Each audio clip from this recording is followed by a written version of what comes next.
Welcome to the Great Birth Rebellion podcast. I'm your host, Dr. Melanie Jackson. I'm a clinical and research midwife with my PhD, and each episode I cast a critical eye over current maternity care practice by grappling with research and historical knowledge to help you get the best out of your pregnancy, birth, and postpartum journey. In the interest of keeping this podcast completely free to you, this episode is sponsored by my dear friend Poppy Child from Pop That Mama. She's a doula and hypnobirth practitioner, and her online hypnobirthing course, which is called the Birth Box, has already helped thousands of women. I'm so picky about who I allow to sponsor this podcast, but I really get behind the work that Poppy is doing. What I love about the Birth Box is that it's so practical. She's had so many amazing reviews and results from the work that she's offering women. In the Birth Box, you'll learn the tools that you need to manage the pain of labour and also stay steady and calm your nervous system during this really big event. The mindset that you get from doing hypnobirthing, and more specifically the one that Poppy has put in the Birth Box, it works when the big day of birth comes, but also in the big days that will follow in your life as a parent. And there's a little cherry on top in the Birth Box. It's called the Oxytocin Bubble, and it's a full album of soundtracks to guide you through labour and help you stay in the zone. The Birth Box has been rated 5 stars across the board, and with my code Melanie, you'll get 25% off at the cart. So if you're preparing for birth, go to the checkout. You'll be so glad you did. The link is in the show notes below. Use the code Melanie for your discount. That is the Birth Box by Pop That Mama. Welcome everybody to today's episode of the Great Birth Rebellion podcast. Today we're talking about birth mapping with Dr. Catherine Bell, because she's just finished a PhD on this exact topic of birth mapping. So I've invited Catherine to talk about not only her research, but what birth mapping is, how it's different to birth planning, and the conversation is going to go in all directions, I'm sure, because this is a topic you're very passionate about. Can you, in your words, introduce yourself to our audience if they've not yet been familiar with your work or who you are? Thanks for having me, Mel. I am Catherine Bell with a capital M, mother.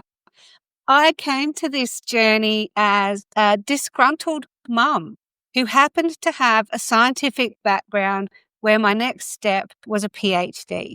I had done a master's in science communication, and as I was navigating early motherhood, I'm like, this communication is not working. There was so much that was on a needs-to-know basis. And so over the course of having 4 babies, I developed this process called the birth map, which worked for my brain. And as I shared it with other mums, I realized it worked for their brains. And this process came about from documenting all the questions that mums wish they knew to ask. And I realized that women didn't necessarily need information, but they needed questions so that they could seek the information that was most relevant to them. And so I then took that scientific background and applied it to this idea and entered the world of PhDing. And when did you build the birth map? Because it's been a thing for a while. It first occurred to me in 2014. So it's now a decade into this journey. So for many listeners, they'll be like, never heard of it before. Whereas for me, it's like, oh my God, that is so a decade ago. But it came about when I was trying to birth plan, and the word plan was just, walls would go up, eyes would glaze over, and they'd be like, oh, she wants to plan something that's so unpredictable. But the way I was doing it, it had multiple pathways, and I was thinking of journeys and where is this going to take me? What are my opportunities along this journey? And as a visual person, as I was writing it all down, I went, oh, that looks like a map, and Googled, what's a birth map? Has someone done this before? And realized I'd invented something. And so starting to play with it over the next few years before it finally got to the point where this is ready to study this is where we are now. Right, because there's a book and there's a game and you've got a website dedicated to the birth map, and we'll make sure that in the show notes everyone can find all of that. And we'll talk about that whole kind of the job of birth preparation later in the podcast, because there's a really big argument about, gosh, we just keep giving women things to do or constantly in preparation for the birth. And, oh, now you got to read this and listen to this podcast and do this birth map and now the plan. And, it's just overwhelming. So I'd really love to explore that idea of, are we giving women another job to do? But before we move on to that, traditionally birth plans have been this little like template tick list. So do you want a episiotomy? Yes, no. Do you want an induction? Yes, no. How would you feel about, this, that, and that, and vaginal exams? Whereas I feel like the birth map is more nuanced than that.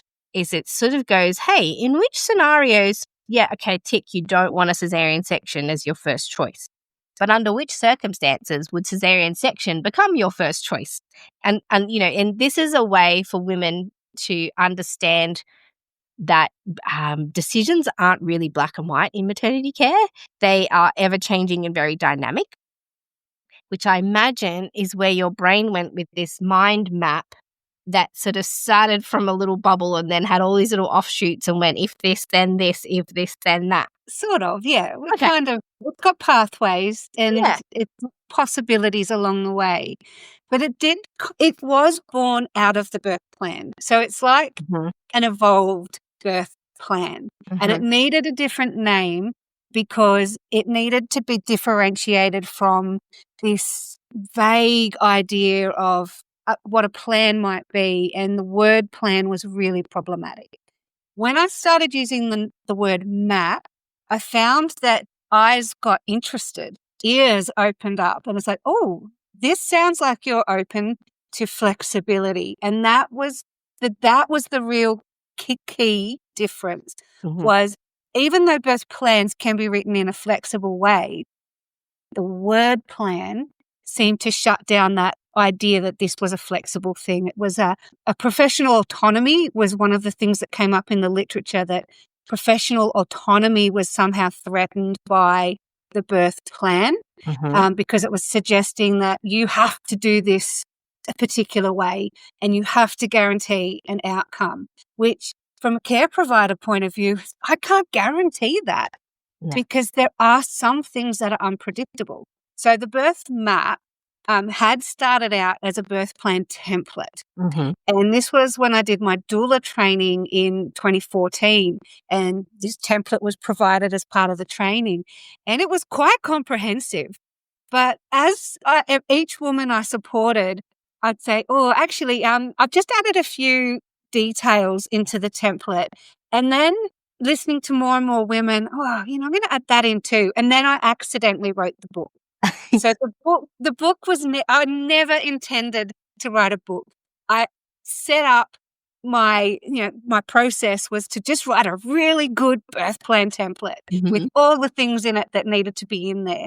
And as it grew into this book-sized thing, I realized that templates were restrictive and that it was the questions that mattered. So as I would ask women these questions, it actually prompted them to say, I actually don't know enough about that to be able to answer the question.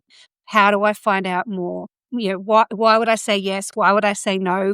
When would I say yes? When does that become my safest option as opposed to something that is still an alternative and there's other pathways available? All these words that related to journeys came up, navigating birth, pathways, journeys, options, and birth plans that were really thorough would have plan A and then plan B and plan C. And if you ended up on plan C, it felt like a failure. It felt like somehow something had gone wrong for us to end up on plan C. Whereas with the map, it felt like I'm making the best decisions based on the circumstance that I'm facing. And the women in the study, that theme came up again and again, was I knew what my options were and I was able to make a confident decision. And so that also became another change of language from informed decision to confident decision. Mhm. And this was because the women weren't just using the information they were receiving, but they were placing it into their context. This context was their personal life, their individual needs and values, and they were able to take that information and integrate it into their self, and then make a decision that was meaningful to them. Mhm. And this process was called sense making. And it was like, as this started to unfold in the study, I'm like, no wonder this was working, Yes. because it gave women the opportunity to make sense of what was happening. And to be able to do that hypothetically meant that when birth was unfolding, they could recognize that they were coming to a point in their journey where their next best decision was actually to go towards intervention rather than to keep trying to stay away from it, because they saw that this was the point where I'm now safest going in that direction. Yep. So the women that were choosing intervention were doing it very consciously. It was very much a choice. And this idea of consent suddenly became this is what consent's supposed to be. An absolute, yes, this is where I'm going because this is what I want, as opposed to, oh, I'm saying yes, but I don't either really understand or I'm feeling pressure.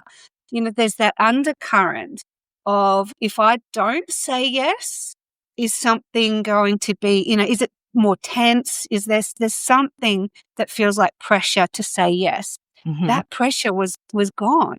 And Yeah. the women were able to say, I actually had a conversation. I felt seen and I felt heard.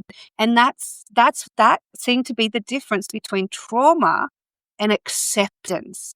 So even if they're choosing intervention and it might be a cesarean they didn't set out to have, they could see why that became their best option. And so it was the difference between acceptance and trauma.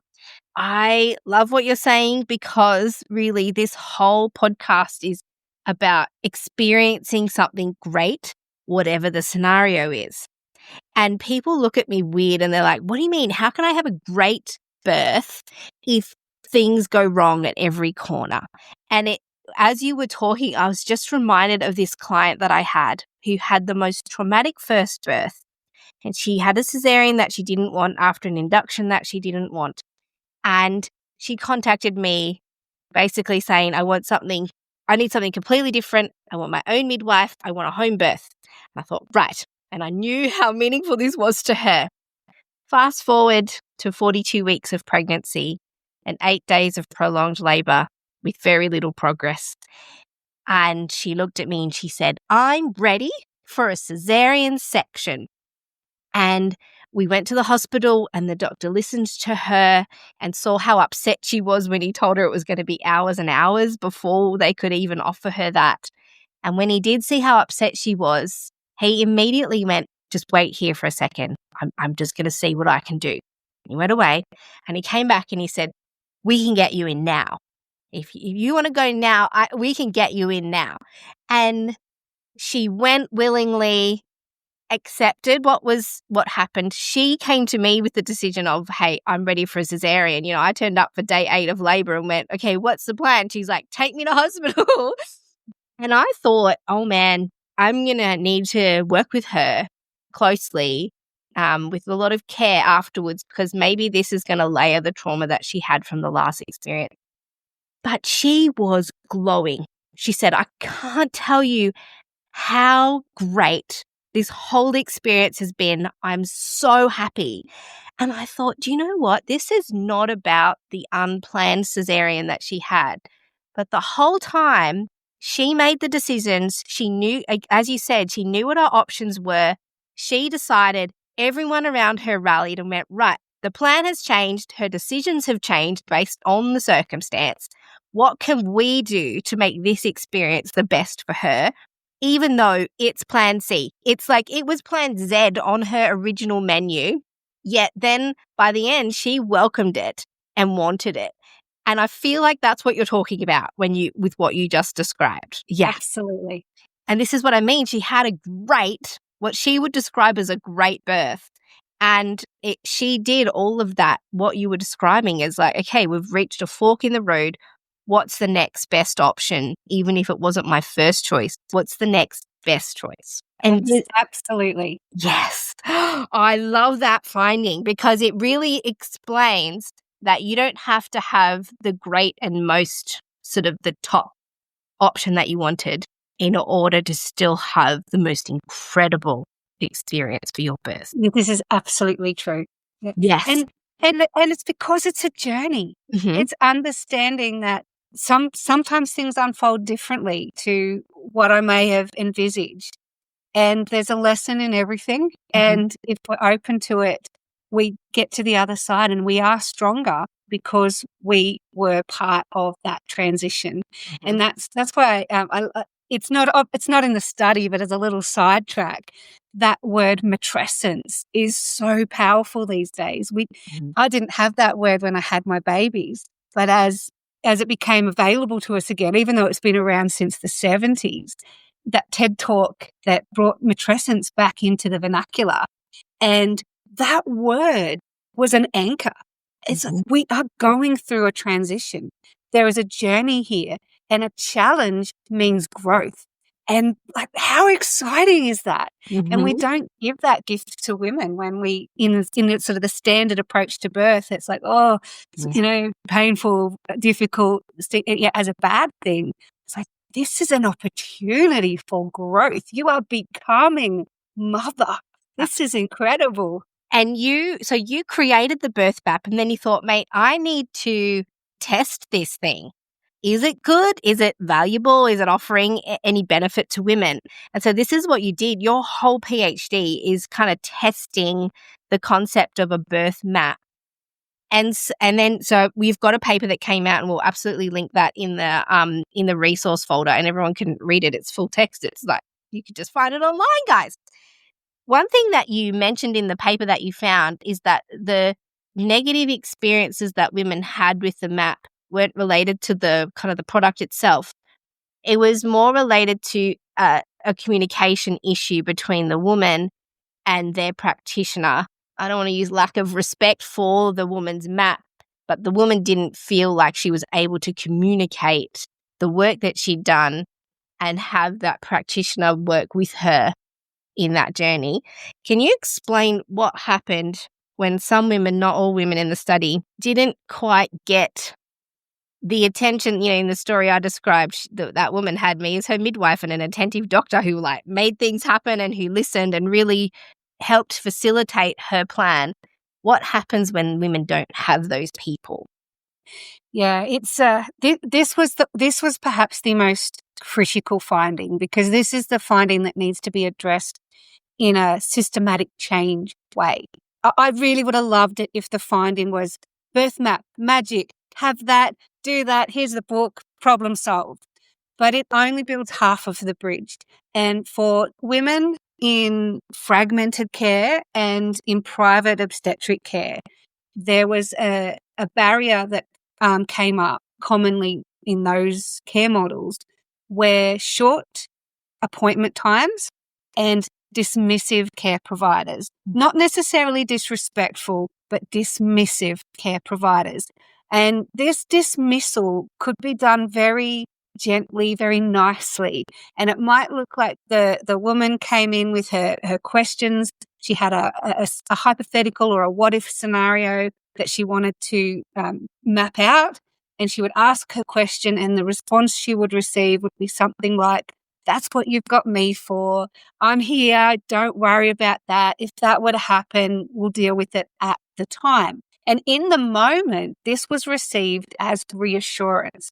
And so they would leave that meeting going, yeah, my care provider's got my back. But as the birth unfolded, and then in hindsight, in the interview afterwards, the reflection was, I actually would have preferred an answer to that question. It really would have been helpful to have known what that scenario could look like in advance, because I needed to do different things, whether it's a mindset change or having a particular support person in backup. So if it became a cesarean, knowing that the baby was going to be accompanied by the partner, but who was going to come in and support the mum and make sure that there was communication between NICU and baby in the event of a separation. So in hindsight, they wanted an answer to the question. And that's such a simple solution. Care providers, just answer the questions. But it's not, in practice, it's not necessarily as simple. And some of the barriers for care providers might be policies as well. So there are different policies that might sit in their institution that might limit some of the opportunities that they could offer to women. So there needs to be really good referral pathways if there is a misalignment between the decision the woman would make and what's on offer in the facility. But that limitation of appointment times as well. And the women, when they did push their care providers for more information, they did get more time, but the women were so conscious that there are other women waiting in the wings for their appointment, so they don't want to go over their allocated time out of respect for the women out in the waiting room. They were also very conscious of the care provider's time. So it was this internalized understanding that I have been given 20 minutes and I really shouldn't take up more than my allocated time. But when they did push for more time, they got it, but they were still, holding back a little bit. It's not a full conversation, is it, when you can't really explore the ideas? And for women who are listening to this having not yet experienced maternity care, there are some care providers who can offer you an hour or more of antenatal appointment, in which time they'll be able to focus on your questions and help you kind of fill your birth vat with answers. Whereas if you're going through kind of standard care, particularly here in Australia, it's not typical to have your own care provider who understands you fully. You might have only 20 minutes, or again, a private obstetrician. You could have even less, depending. There are some beautifully holistic and communicative obstetricians who desperately want to understand their clients' needs, but there's a collection who aren't wired that way. And I mean, in that 20 minutes, you're having your blood pressure checked and all your physical checks, and they're checking blood results and giving referrals for all kinds of things. So in terms of conversation time, you might get 4 to 6 minutes in which to kind of ask your most important questions. And I think you're right. Clinicians feel pressured. They're like, I can't give you a full explanation to 3 questions in 6 minutes. So, and I love that way that you described it, is that the birth map is half the bridge. Yeah. It's not the full thing. It really, what completes it is a care provider and a place of birth that's going to honour that process. Yeah, absolutely. So in the thesis, one of the most brilliant things about coming up with an answer is that you can put it in pictorial form. And there is one picture that summarises the entire thesis, and it's a picture of the Sydney Harbour Bridge, which was built from each side of the harbour. And the Sydney Harbour Bridge was also important to me because my grandmother was one of the very first people to walk across the Sydney Harbour Bridge. She was born in 1922 and watched that bridge be built. And in 1932, when it opened, she was in the crowd, 10 years old, walking across that bridge. And so it's always been significant to me in my maternal lineage. So when it became apparent that, we have to have 2 ends, it was so obvious, the Harbour Bridge. So on the Harbour Bridge, we've got the road that, where we've got movements going in both directions. And so the road is a really good analogy for that informed part of the process, where we need to understand what the care provider can offer us. What is their skill set? Do they have the skills that I'm looking for? And for most women in the study, they started off with, I want to have minimal or no intervention. I want to have continuity of care. But when they referred to continuity of care, they meant relationship. I want to have a relationship with my care provider. I want them to understand me, but I also want to understand them. I want them to see me as human, and I want to see them as human. Is that really too much to expect? So in that process, you've got the informed part is coming on the traffic deck, so where the traffic moves. But that traffic deck can't exist without the arch of the bridge. And that arch is the support. That is where the relationship sits. I understand you, you understand me, and we're in this together. We're holding it up. And the pillars on the end represent that confidence. So we've got the confidence of the women, and I found a really wonderful graphic to demonstrate how women make decisions. And it shows the held up fist with the palm facing out, which is sort of that solidarity. You know, we're in this together. You know, we've got this, holding on to the scales. And for women, they are making decisions based on who they are, the things they can't change, their values, the thing that makes them who they are. And they're balancing information and circumstances in that scale. So as information comes in, and it might be physiological information or it might be logistical information, such as this facility can't offer me a breech vaginal birth. So what are my alternatives? I have to travel 3 hours to get to a clinician that can support me. So now I have to weigh that up. Do I have the funds to pay for the accommodation that I need to pay for to go to that new facility? And then how do I get back? Who's coming with me? How long do I have to be away for? So there's a certain amount of privilege involved in being able to do that. So she may have to then weigh that up and say, logistically, that's not possible. So how do I make the best possible birth out of what's now available for me? You know, making a difficult scenario better to be able to say, okay, I can't change that scenario. So how do I make it mine? How do I own it? So from trauma to acceptance. Yeah. And so as you put that whole bridge together, all of those elements are needed to have this process work. And so what I found was that the book resourced women to build their half of the bridge, but we need to also resource the clinicians to be able to build their half. And that can be as simple as respect-based training, which includes understanding what the birth mapping process looks like. And the 3 tenets of that birth map is the support, that is the relationship, the information, which is that sense-making process where she comes to understand why certain options may no longer be available, what's my next best choice, and then that confidence in decision. And this is where I'm also challenging the language of shared decision-making to make it supported maternal decision-making, so that there's no doubt who the decision maker is in this process. So what you're talking about, because this is the language that is seeping into healthcare policies, is this idea of shared decision-making, where the woman and her care provider have a discussion and together with their knowledges combined, share the process of decision-making. But that really does give a 50-50 weight to the woman's decisions and the care provider's decisions. Really, it should be the woman making a decision with the information that she's been gathered herself or that she's garnered from her care provider. And that care provider isn't gatekeeping the information. Because this is the other thing that happens is, okay, well, I'm only going to tell you the things that I want you to know in order for you to make the decision I want you to make.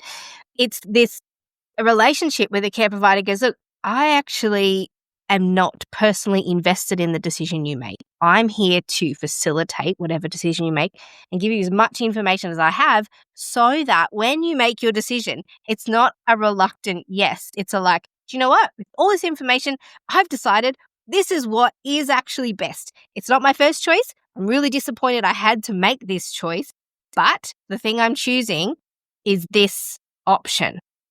There's actually a paper that talks about shared decision-making as there is a problem with the term shared decision-making because it suggests that the decision is shared, but hey, it's working for us, so let's not change it yet. You know, that's the quiet voice. You're not supposed to say that out loud. And you're also not supposed to, but I mean, I also have an issue with the language of woman-centered care peppered through all of the policies, because in reality, although the policies say woman-centered care, this is not what is provided. And here's where I want to ask about women can do birth mapping to build their side of the bridge, part of their bridge. And although there's a restriction on options for who's going to be at the other side building their side, a lot of women don't have access to sort of ideal birthing models. But now that women realise that a birth map and being informed is part of the picture, perhaps this is an opportunity to optimise the use of the birth map. What can women do to possibly access a care provider who's going to match that expectation? That is like the ultimate question, because less than 10% of women have access to the kind of care that they actually describe that they want. But most women don't realise that there are actually different models of care. When you go to the GP to have your pregnancy confirmed, so permission to be pregnant kind of thing, Yes. that GP is the first potential gatekeeper that you come across.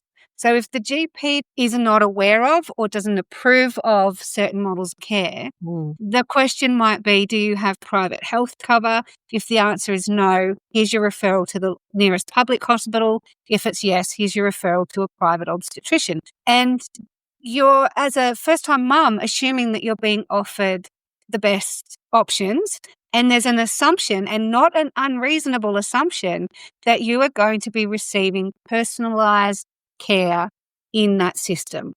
I remember as a first-time mum, even though I wasn't in a dedicated midwife program, it was a midwifery-led program. So during the course of my pregnancy, I met most of the midwives at the hospital, so that by the time I arrived in labour, they were all familiar faces.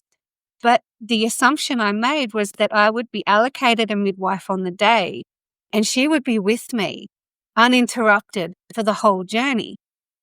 And that's just not the case. In a bigger hospital, she may have had 3 other women that she had to hop between, and you have to be somewhat self-sufficient. You actually have to take responsibility for your birth. You have to hold on to it in complete ownership of whatever is going to happen, because it is your journey. And a good care provider, like you just described, can sit there. This is not mine to hold. I'm here to support and facilitate. I have knowledge to share. I can absolutely be the Sherpa on this journey. But you actually have to make those steps yourself. You have to go through this transition yourself. And on the other side, that care provider is not making that full journey with you. And you've got this new life in your arms, and you actually have to get on with the job. So you need to be able to resource yourself and the support people around you. So with the birth map, I really emphasize the involvement of your support people. But it's not always the father. It might be a female partner. It might be your mother, your auntie, your sister. But it's somebody who's going to stay with you for the duration of your mothering journey. They're the person you can call in the night and say, help. They're the one that might be making you a meal, bringing you around. And they might be the one that says, that's enough visitors for today, everybody leave. These are the people that need to be your voice, so that you can actually descend into your soul when you're in labour, that birthing zone that we talk about, labour land. But that labour land needs to sort of sit in that 4th trimester as well. We don't think of that early stage of mothering as still really part of that birth experience. We're still journeying together as a connected being with our baby. Babies are not meant to be passed around and away from their mother. They need to be close. This is something that mothers innately feel, like they do want their babies close to them. But the rules around us in that early motherhood often say, the baby should sleep over here, the baby should do this, the baby should do that. And if your baby's not following the rule book, it's like, oh my gosh, what am I doing wrong? So in the book, The Birth Map, it's got these questions to ask your care provider. It describes what decision-making is, but it also has a section about beyond the birth. And in the study, that section was chapter 3 in the book. That it was chapter 3 because it goes, think about what's going to happen, plan for what's going to happen, and then after the baby comes, here's the next bit. And the feedback from the study was that the women were going through the book in order, and then they go, oh, beyond the birth, awesome, I'll deal with that on the other side. Yeah. And they said, oh, I really wish I'd read that chapter in advance. There's nothing about the book that is deeply detailed. It doesn't. It's mostly questions. It's question prompts so that the woman can determine where she wants more information, so that she can see herself in that story. What are my values? What are my needs? What's my circumstances? And these are some questions that can help you figure out what you don't know, so you can move forward. So the beyond the birth section looks at what to expect in the early days, what kind of behaviours, what do you need, how many onesies is practical, some of those really practical logistical questions.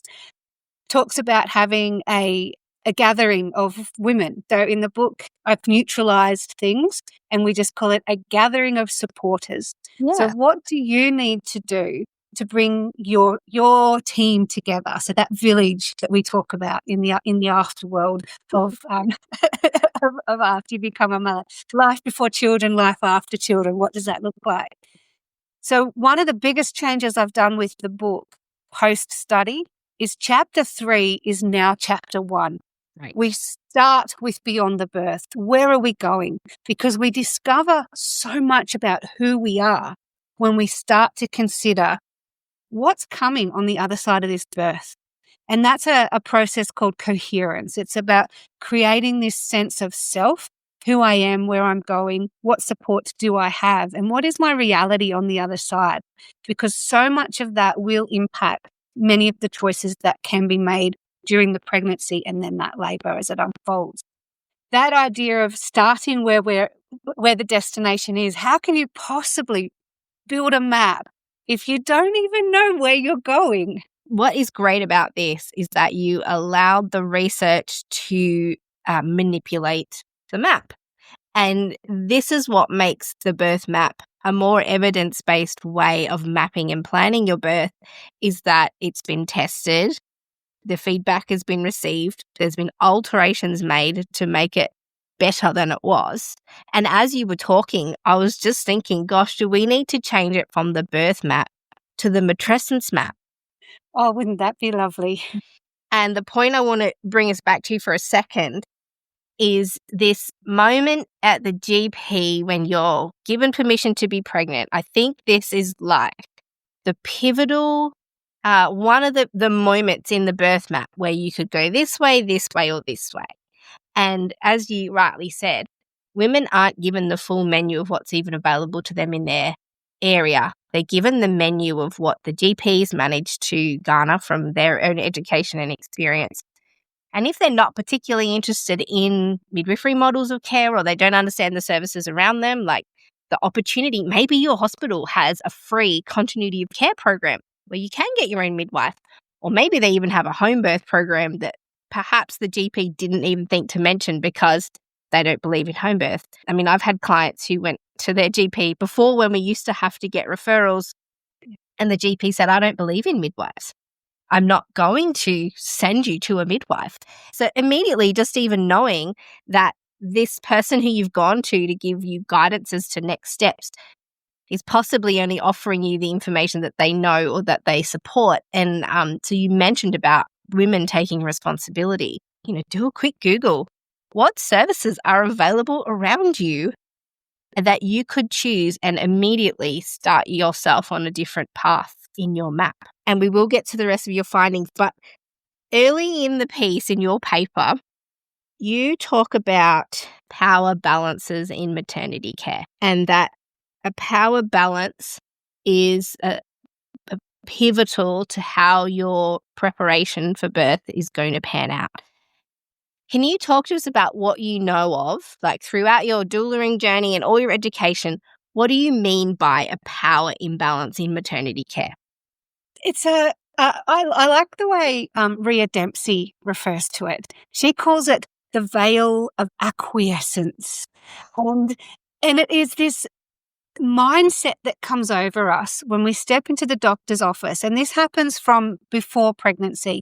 Anytime we visit the doctor's office, we sit in the waiting room and we wait our turn, and then we are invited into the doctor's space. We're a visitor in somebody else's space. So already manners dictate that we must put ourselves in a visitor's mindset, a subservient mindset. And this exists in a process that's called negative politeness. And we see that when women go into the maternity space, because it's an extended period of engagement with healthcare, it's much more pronounced in how it plays out. So you go into visit for your appointment. You are on somebody else's scheduled time. So already the authority is with the care provider. They get to determine the timing of when things happen, but also what happens at that particular time. And this also includes when information is delivered. So in a needs to know basis, you might not find out about the GBS test until the day that you're being handed the swab and told, today we're doing this test. Mm-hmm. And there's no time for discussion. That discussion doesn't genuinely happen. It's usually, it's just a simple swab, it's standard care, off you go. But that's a consent point. And oftentimes in these interactions, and this is where that power dynamic comes to play, women don't realize that when they're being offered something, that it's actually a consent point. And the power actually lies with them to say, yes, no, maybe, what are my options? They're usually presented with, just hop up on the bed and we'll do this. Here's your swab, here's your test, here's your referral for your next lot of tests, and off you go. And each one of those is a consent opportunity. So that power dynamic is that it is presented to us as standard.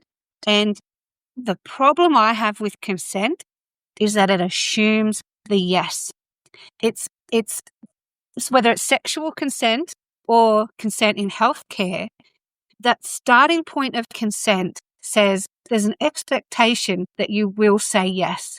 The no is dissent. The no is where the naughty girl sits. The no is where the rebel might sit.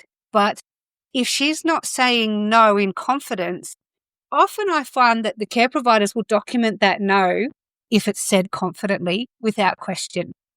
But if that no is a nervous no because there's that underlying current that saying no is the naughty girl option, a care provider who hears that question is not going to be confident in that no. They're not going to document that no because now they've got that question of liability over their head. So that's where that policy sits for the care providers. They're nervous as well because the way that the system is structured, they're holding this responsibility. And so I think Spider-Man, I'm not sure who says it in Spider-Man, but I think they got it the wrong way around. It's not with great power comes great responsibility. With great responsibility comes great power.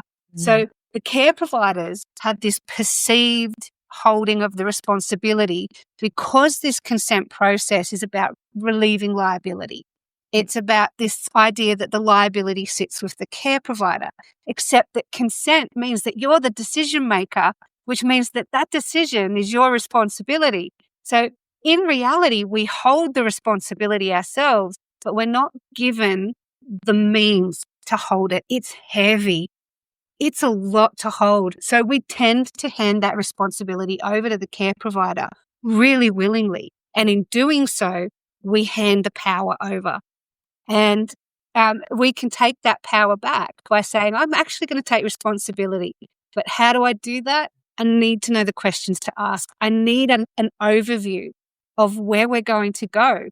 So that's why we need the bridge, because the care providers need to be able to let go of some of that responsibility because they are feeling the weight of that potential liability as well. What you're describing of a care provider who's willing to let go of responsibility, I think that takes experience and bravery and some rebellion on their part too, because the system is really set up to make us assume that we have the upper hand in the power dynamic, and that the consent process has become procedural. as an ass covering exercise. Whereas actually, as you said, it allows the woman to take responsibility if she's not aware, though. And I love that you've mentioned the idea of the power balance. Just being aware that there is this underlying power struggle between you, the woman, and your care provider means just by knowing that, and you say, okay, when I come to a consent point or a decision point, I can choose to take responsibility and I can choose to hold on to the power and not give that over to my care provider. And then what you might find actually is you can set a precedent for the rest of your care, that your care provider goes, right, when this person walks through the door, I know she has set the standard of taking responsibility. And I've had 2 clients who really stick out as really clearly taking ownership, which is great. I mean, most of my clients have, because I'm a bit of a, on the fringe kind of birth choice. But there's been one client who actually sat in my chair instead of the chair allocated to women, which I thought, I love this. And through the whole appointment, she sat in my office chair and I sat on the bed that I have for women to use, and the day bed. And then I had another client who used to walk in and kick off her shoes and lay down, sprawl out as if she was on her own couch. I thought, I love this, because they just knew what they wanted, how they were going to conduct themselves. They took ownership of the space. It was clear what the dynamic was in our relationship. And they were just, by small gestures, saying, I own this experience. Have it be known there is a power dynamic that you can take responsibility for. So we spoke about communication, and you mentioned the sense making. So because sense making is one part of the findings, but what were your other findings from your paper? So the sense making is the process of coming to understand what my options are. Then there was relationship, which came out of that sense of support that women were seeking. And when they spoke about wanting continuity of care, they didn't want to be repeating their story. They wanted to be seen and heard. They wanted to connect with their care provider. So that's why I very consciously used the word relationship, because that's where humanity sits. And whereas continuity of care is a very clinical term that also is subject to, how do I put this diplomatically? Don't be diplomatic. Don't be diplomatic. Just say it. Be a rebel. It can be used against us as well. So when they're making these measurements of, we've extended continuity of care, now more women have access to continuity of care. That continuity of care can look like nice handovers. So it's not the same care provider, but yeah, you're not having to repeat your story, and we've got consistent policy across that particular process. And that's all very well if it's a woman-centered, individualized care policy. But if it's a restrictive policy, then it's not really, it's continuity of something not very great. But it can also mean that I just simply saw the same care provider at each appointment, but it doesn't necessarily mean that they were good appointments. So as I found in the study with the private obstetric care, that was a continuity of care model, and the women very consciously chose it because it was a continuity of care model. And they understood, or assume that continuity of care, not only are they going to be seeing the same care provider and building a relationship with them, but that care provider would be with them during the birth. And they were all deeply disappointed that they were not attended by that care provider for the length of the labour. The care provider in the private obstetric model tends to come towards the end, or pops in and out if they happen to be at the hospital at the time. They also found that it was all very well, except in the cases where that care provider was away and hadn't told them that, I'm not going to be here at this time. So then they get to the hospital and their person's not there. And that was felt much harder than if they had had a conversation with the care provider that was very open and transparent.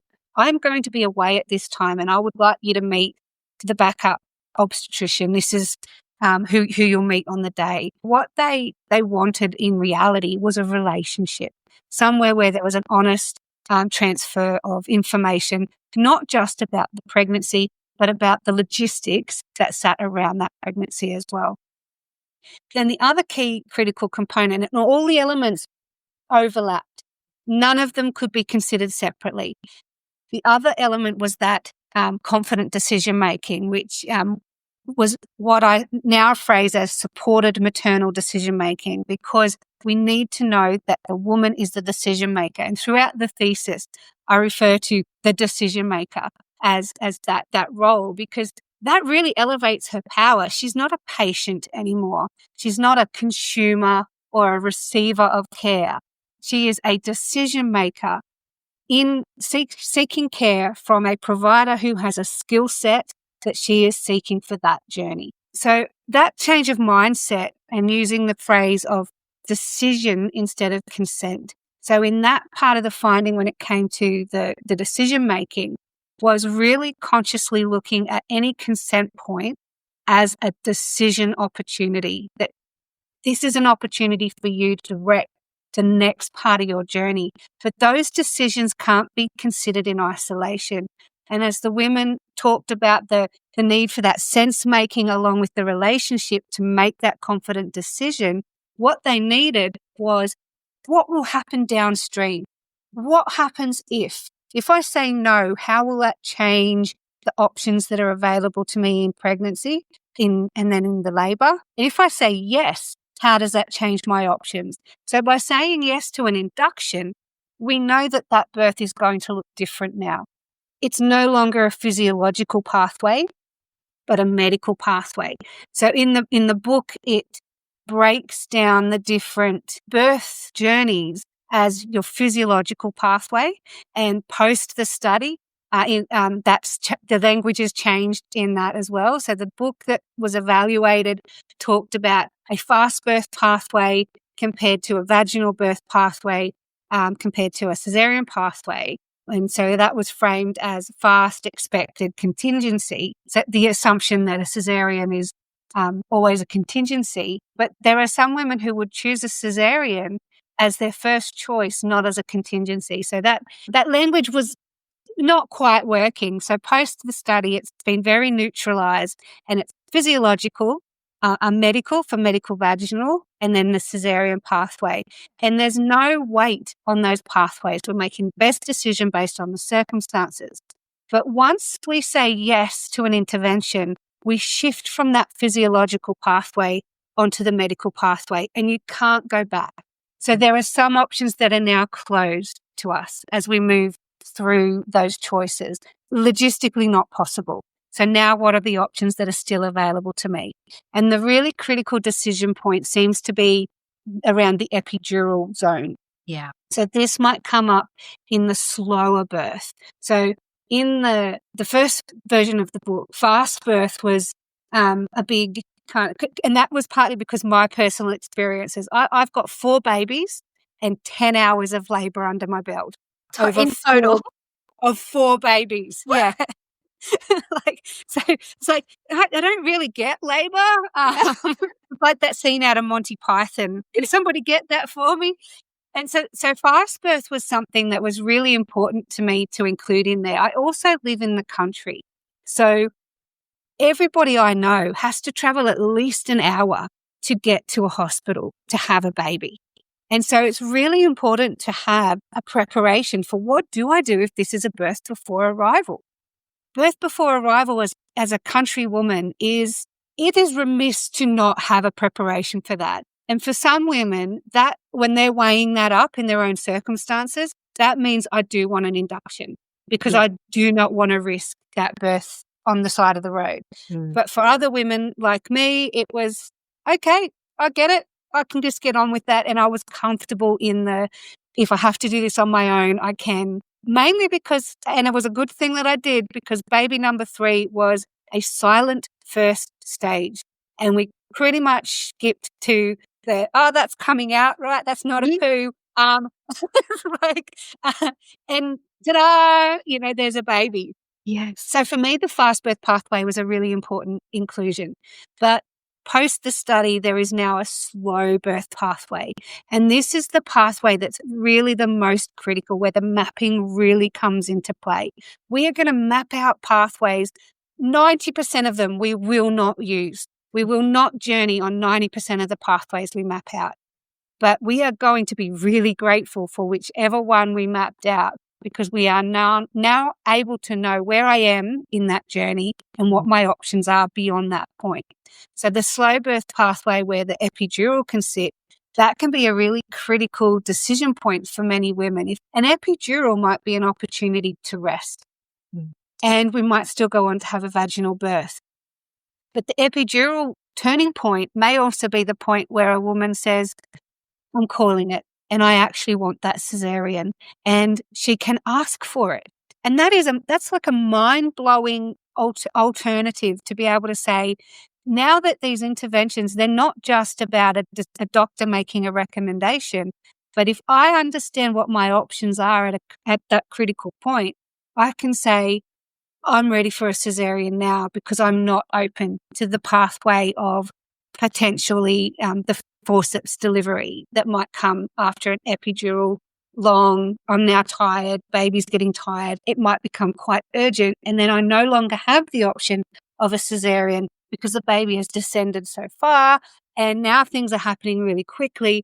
The outcomes of a forceps delivery vaginal birth, when she's weighing it up in her own decision-making, the cesarean might not feel like the worst option when she's looking at that particular detour point. And that might come from someone who has had a previous 4th-degree tear, or it might come from someone who's had a previous emergency cesarean, and this time they want to call a cesarean before it becomes an emergency.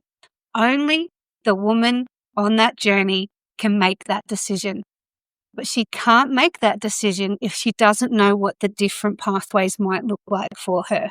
So engaging with the birth map is about going on those pathways ahead of time. And in my PhD, I called it preparing for all possibilities. So my PhD, the women who were planning a free birth, they talked about all the possibilities that could occur in their preparation, and this whole chapter about preparing for all possibilities meant that, okay, if this should happen, here's the plan. Here's what I've got. If this should happen, here's the plan. My bag's packed for postpartum transfer. I'm booked into this hospital. My husband's got the phone number. We've got somebody to look after the children if I need to go.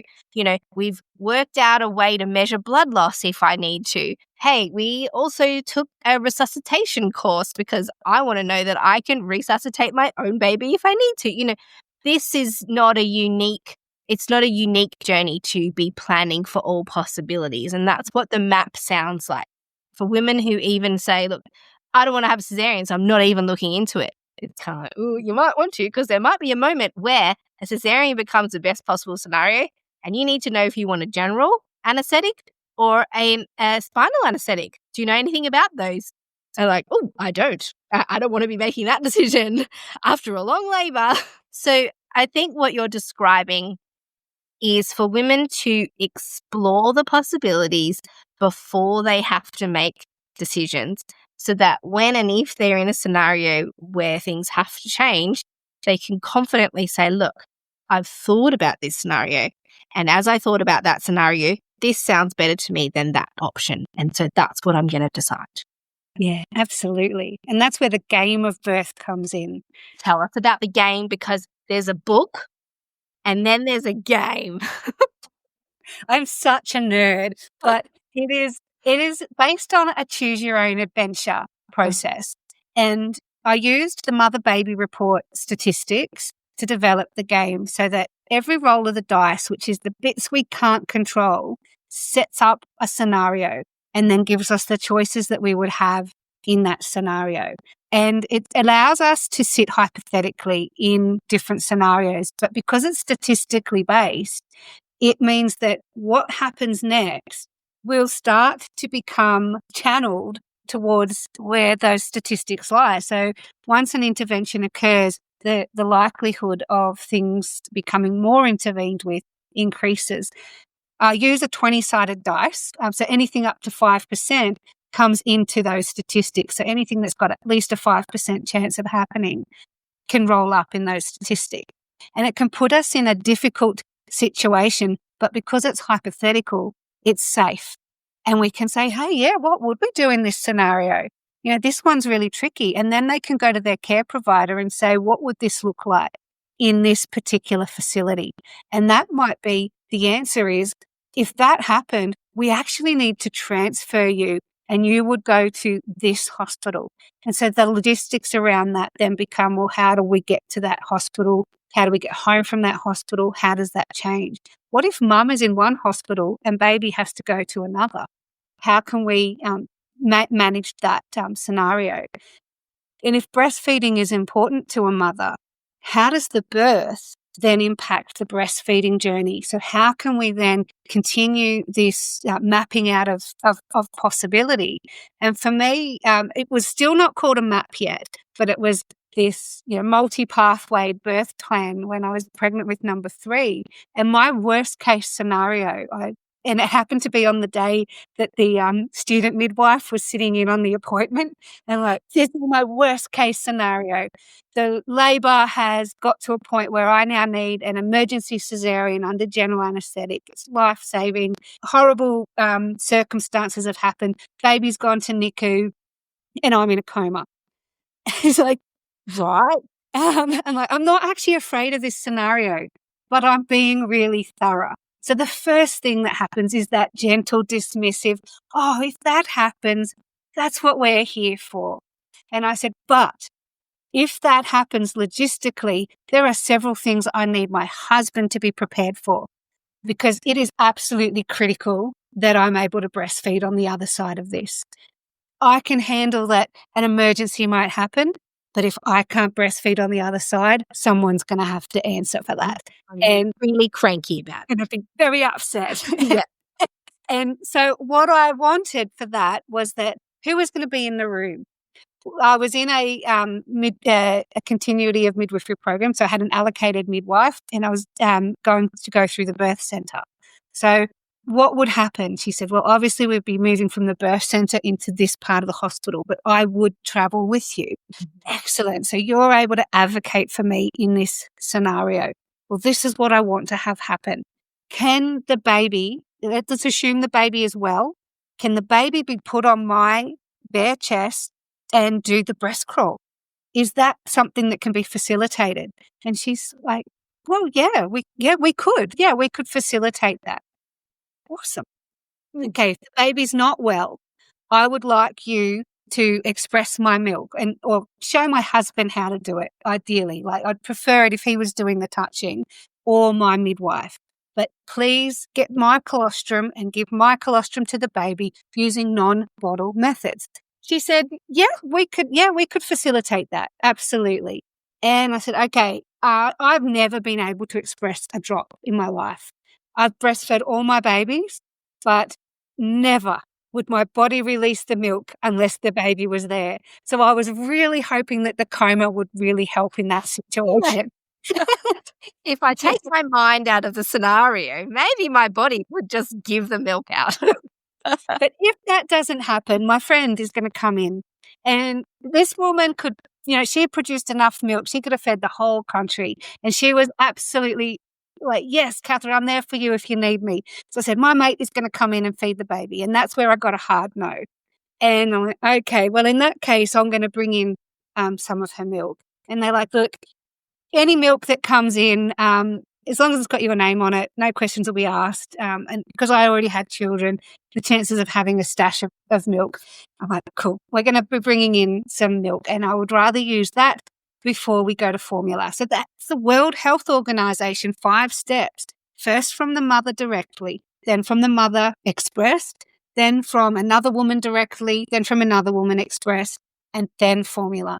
World Health Organization guidelines, but not standard practice in the hospital. Yeah. And because in this situation, I'm not coherent, I'm not able to advocate for myself. So in that situation, my what was just a birth plan, but my instructions within this birth map, as it became, were like an advanced care directive. It had been discussed. I had given permission for my body to be touched for the expression of milk for the baby in that circumstance. I had expressed my needs. And even though it wasn't standard practice, it could then be facilitated. I shared that in a mother's group. Like, you know how on Facebook they had the due groups? In the mother's group, I shared, hey, I just had this awesome discussion with my midwife about how important it is for me to breastfeed on the other side. And I gave permission for this to happen if this really bad scenario occurred. It made another woman in the group say, you've just made me realize I have to tell my midwife about my sexual trauma. If anybody did that to me when I was unconscious, I would be ropeable. And so it's the same decision-making process, but those different values, those different circumstances, the personal logistics that come into play, a different decision is made.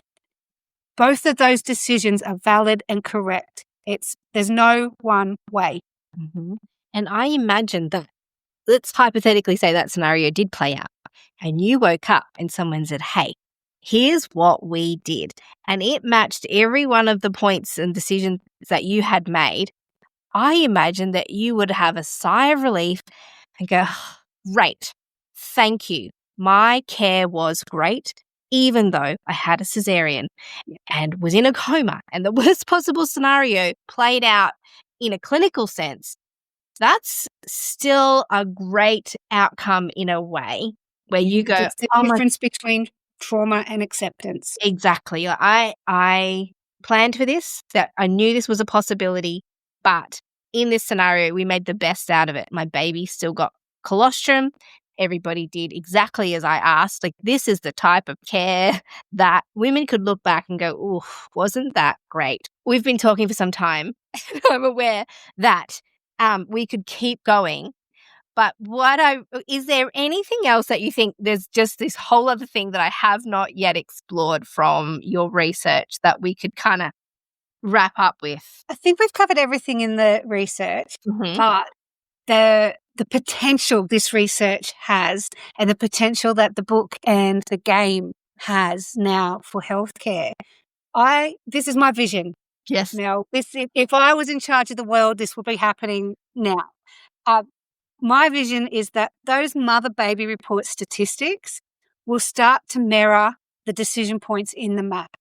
Imagine if we started collecting the statistics in a way that was actually meaningful to women rather than measuring economic decision-making or however these statistics are used. But how can those statistics be meaningful to women?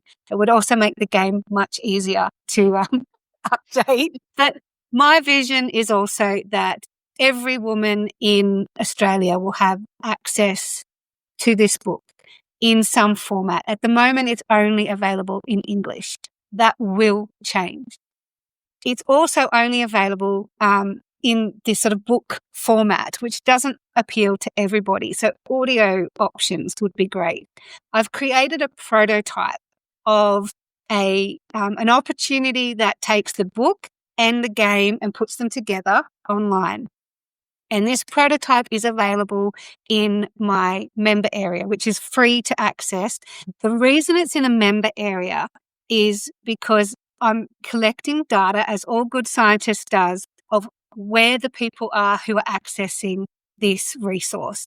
So I don't need you to give me all your personal details, but please give me your postcode, because that is what I can then use when I'm talking to local health districts to say, these are the number of women that are accessing it in your area. And that came up in the Tasmanian birth trauma inquiry. They were really interested to see what my web statistics were about accessibility. And I was able to break that down based on location because of that. So that was, yay, science.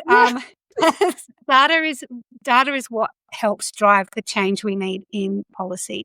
Now that the birth map is evidence-based, it's validated, it gives us the tool to be able to advocate for women's voices in maternity care. But the findings have also allowed us to see where the limitations are for care providers. What do we need to do to support care providers to build their half of the bridge so that we can have truly effective communication within maternity services? which is the absolute crux of humanity. Matrescence is happening. We are not just processing women to get babies out. We are transforming women on their journeys. We are creating families. This is the core of humanity. Let's get it right. Your work is cut out for you. I cannot see a point at which you'll be finished because I just think once you solve one problem, you will move on to the next one. And I'm so grateful for that. So I just want to implore, if you're listening, Catherine's made, to a fault, things so accessible and free, but I do recommend that you purchase the birth map instead of just flicking through the free version. But I think if you do have a look at it, it will make sense of a lot.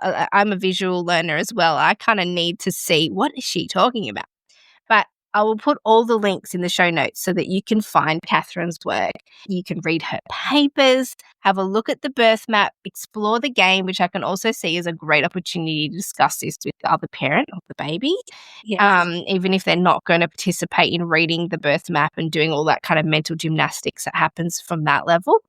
Thank you so much for sharing all the work that you've done, and Dr. Catherine Bell, Whoa, PhD. Yeah, thank you for the opportunity to share it. Mel, this is brilliant. Well, that has been today's episode of the Great Birth Rebellion podcast. You will find all the resources in the show notes and in the resource folder if you're on the mailing list. This has been Birth Mapping with Dr. Catherine Bell. I will see you in the next episode of the Great Birth Rebellion. To get access to the resources for each podcast episode, join the mailing list at melaniethemidwife.com. And to support the work of this podcast, wear the rebellion in the form of clothing and other merch at thegreatbirthrebellion.com. Follow me, Mel, at Melanie the Midwife on socials, and the show at The Great Birth Rebellion. All the details are in the show notes.